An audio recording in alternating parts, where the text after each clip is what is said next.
I'd like to actually tell a story, something real that happened to me. And this was on one of my past trips to India. And I don't care what anybody has to say about India. I've had a lot of incredible spiritual experiences here.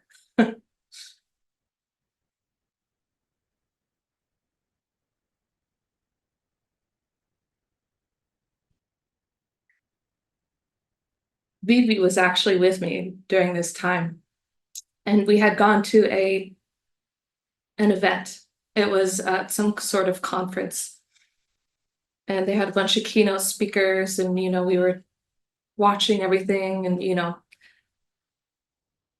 doing our own marketing and research while we were there. And this was in the southern part of India. Vivi would know the name of the exact place we were at. But there was a particular man that I met there. And I was telling him about Guruji and the incredible science and all the research that we've done, that we're proving the existence of God. We're showing the miraculous powers that come through enlightened consciousness. I'm talking about all these details about the experiments with living organisms and non-living materials, up to these clinical trials that we've done. I'm sharing all these different things that I'm sure he has never heard of before. But this man, he was so intoxicated. He didn't want to leave. He just wanted to keep talking. And he said, "Can you show me a picture of him? Can you do this? Can you do that?" He's like, "This is beyond my comprehension, beyond my understanding." And he was so infatuated with the idea that this could be real. Because his entire life, he had been looking for something like an experience, a real authentic experience that could be handed to him. A divine experience, a spiritual experience. One of those moments where you experience samadhi, or one of those moments where you experience, the wondrous lights and sounds and angels, choruses, and all those different things that happen to you.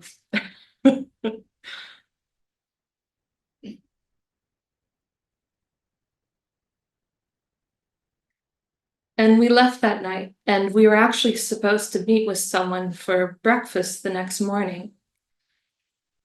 And when Vivi and I went to breakfast that morning, we sat in this beautiful breakfast area, and right along there, we see this incredible view of the ocean and the sunrise.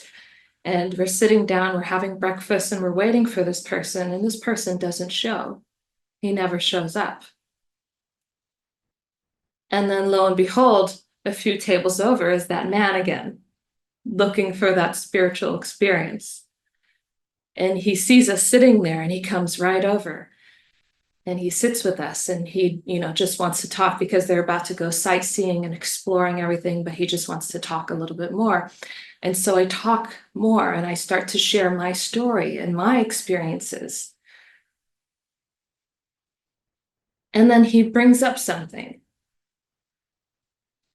where he says, because my experience, it's coming from a place of this incredible ecstasy and love. Because that is my vision of God, is this ecstasy and this love.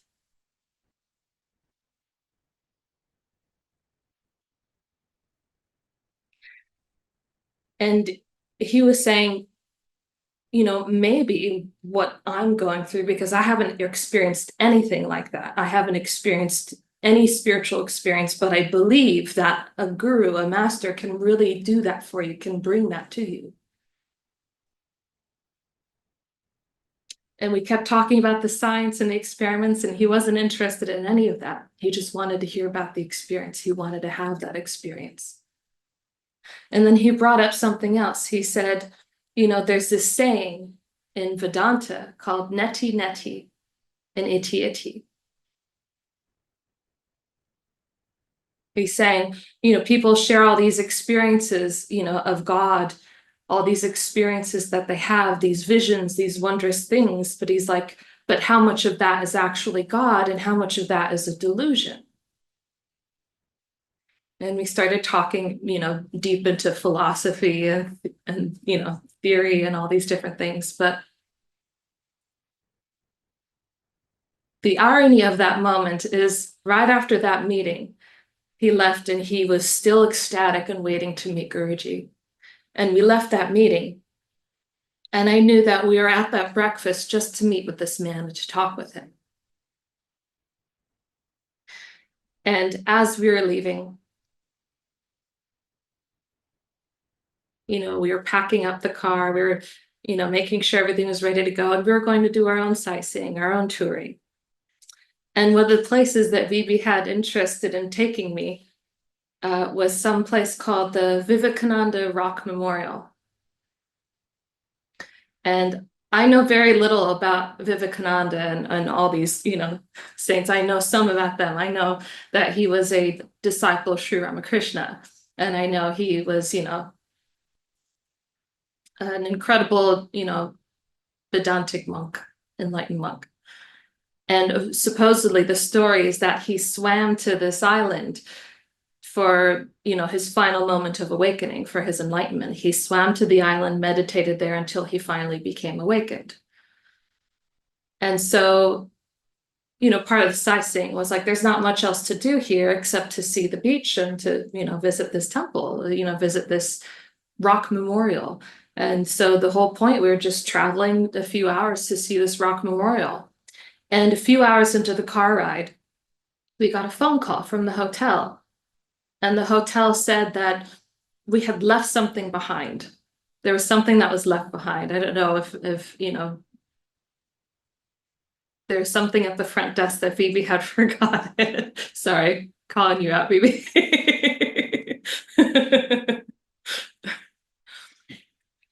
And it was too late for us to turn around and go back.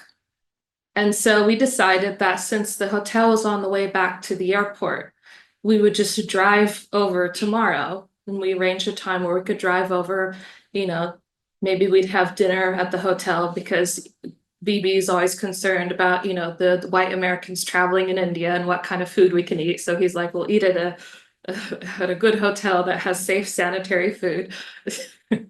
So he was arranging everything. He's like, okay, so we'll come back here, we'll have dinner, we'll pick that up, and then we'll go right to the airport and catch our flight back to Mumbai. And so I'm like, all right, that sounds good, no problem. And so we're continuing our journey, and then we go to the Vivekananda Rock Memorial. And as we get out of the car, we're walking over, and we see this huge, massive line of people.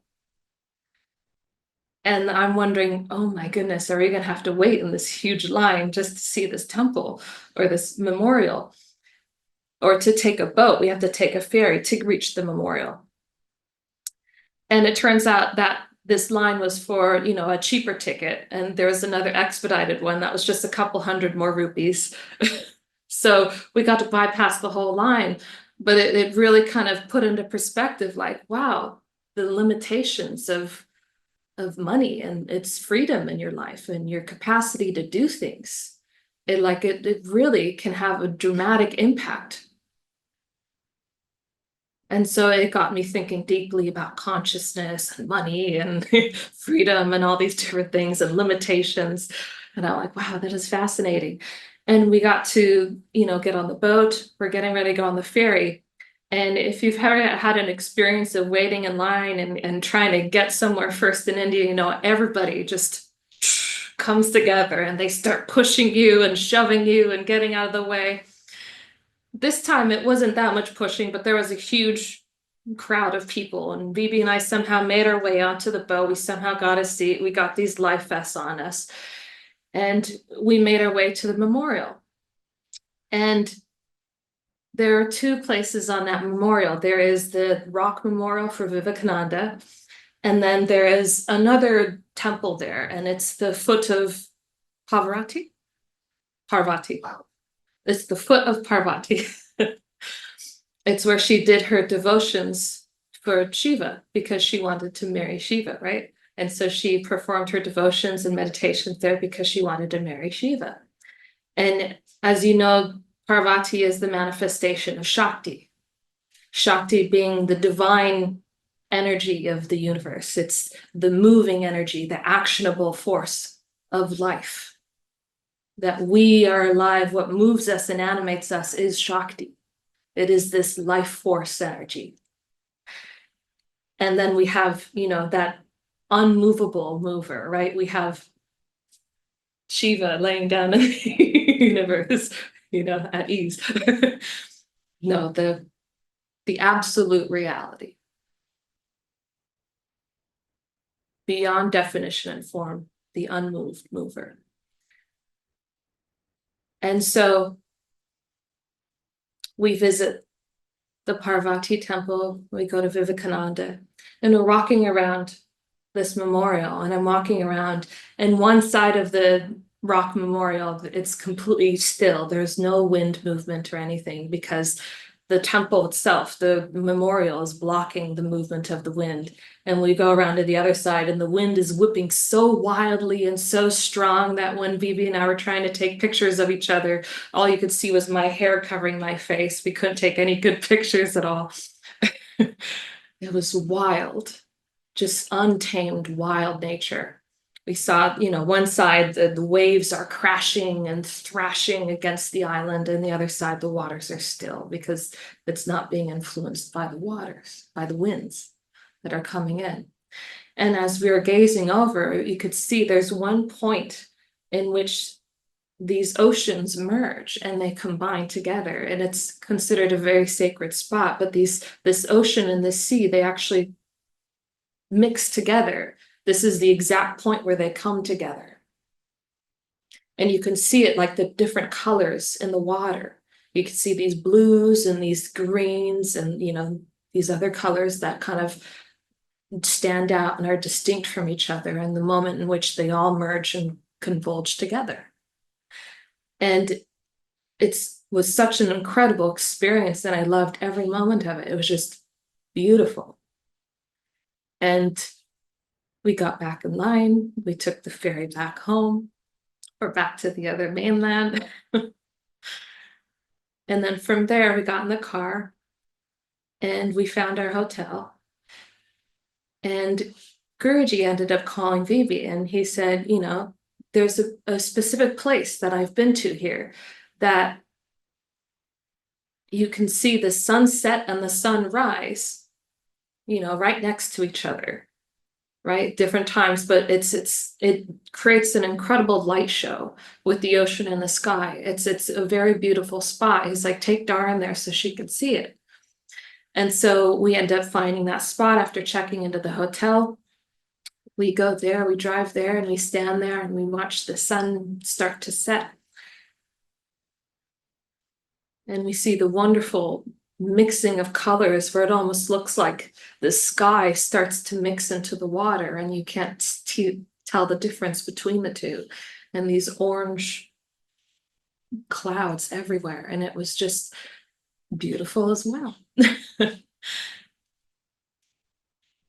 And then we had dinner, went to our hotel, went to bed.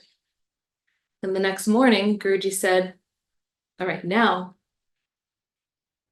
I want you to go to the sunrise spot. So we started doing everything in reverse. We woke up, we had our breakfast, and we went to the sunrise spot. We went to the whole crowd of people trying to look over people's heads to see the sunrise. And it was in that moment where I looked over a few people's heads and I was looking at the sunrise, and the sun rose right in between Vivekananda's rock memorial and Parvati's temple. Right in the middle, in between. And I was looking at that same spot where those two oceans converge together, that same spot where you have Vedanta, which is the absolute nothingness, right? The absolute reality. And then you have Parvati right next to Vedanta, the Shakti, the movement, the action of the universe, and all these things coming together. And I'm like, oh my God, what is happening right now?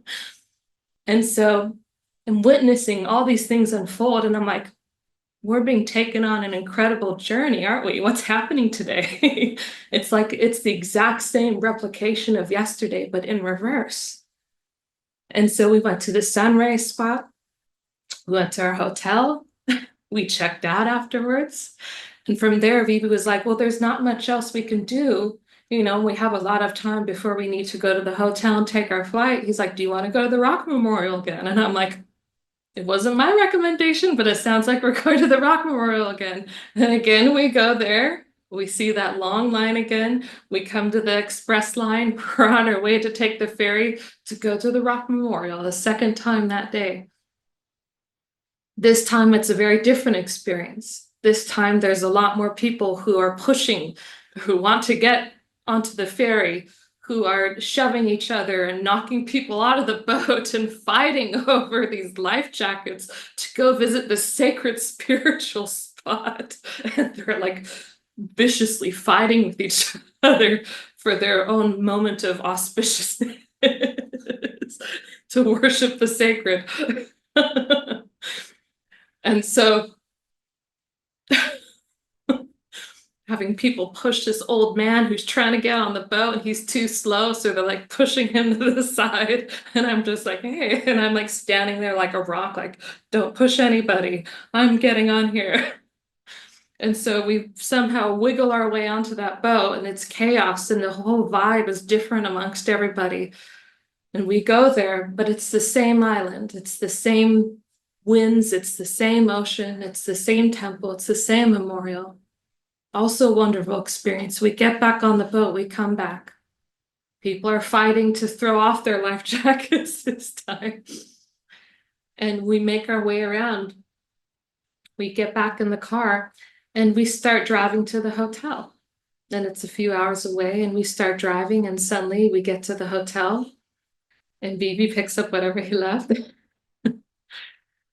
And we're going to dinner. We're going to, you know, find a place to sit and have dinner. And we ended up going out into that same breakfast nook that we had breakfast before. And this time, instead of the sunrise, bright in the morning, we're seeing the sunset. And we're seeing it set over the ocean, and we're seeing all these waters, and I'm seeing all these lights from these boats that are far off in the distance.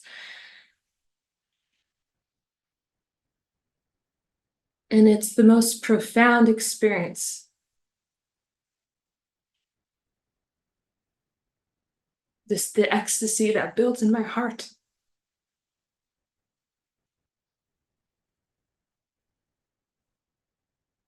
And I just said, oh, I get it. I get it. Netty, netty, itty, itty.